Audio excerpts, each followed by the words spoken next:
வைத்தீஸ்வரன் கோவில் அருகே மருத்துவர்களால் கைவிடப்பட்ட ஆங்கிலேய அதிகாரி உள்ளூர் வாசிகளின் அறிவுரைப்படி கோயில் குளத்தில் நீராடி தெய்வீக வைத்தியநாதரை விரக்தியில் பிரார்த்தனை செய்தார். அதன் பின்பு சாத்தியமற்றது நடந்தது.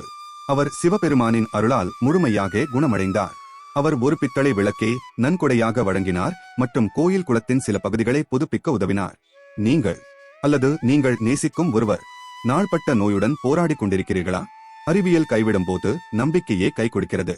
அனைத்து மருத்துவர்களுக்கும் மேலான வைத்தியரான வைத்தியநாதரிடம் பிரார்த்தியுங்கள். பாண்டவர்கள் வனவாசத்தின் போது மர்மமான ஒரு நோயால் பாதிக்கப்பட்டனர்.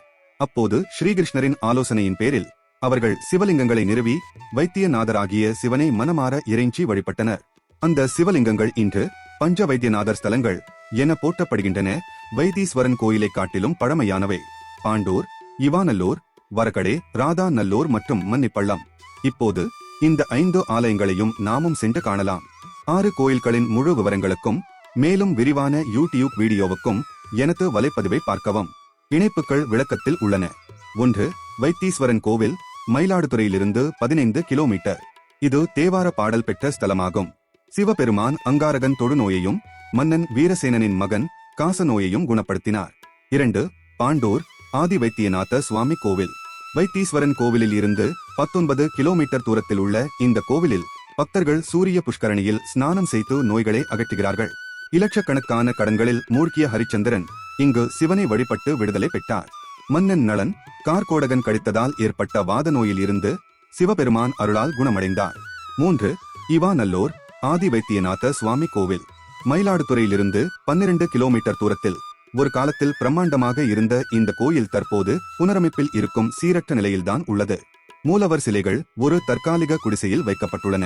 இருந்தாலும் இவ்விடம் குணப்படுத்தும் வைத்திய சக்தி உள்ளது.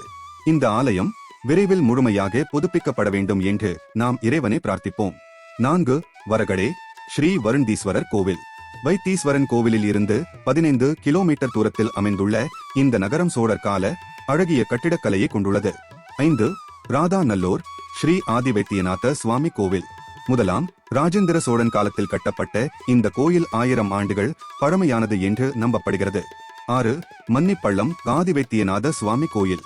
புராண கதையின்படி தன்வந்தரி என்று நம்பப்படும் ஒரு முனிவர் ஒரு அரசனை சிகிச்சை அளிக்க இந்த கோயிலிலிருந்து வெளியே செல்ல மறுத்தார்.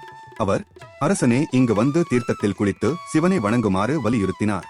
அதை ஏற்க முடியாமல் வெகுண்ட அரசரின் படை வீரர்கள் அவரை உயிரோடு எரிக்க முயன்றபோது அவர் தீண்டப்படாமல் நெருப்பிலிருந்து வெளியே வந்தார்.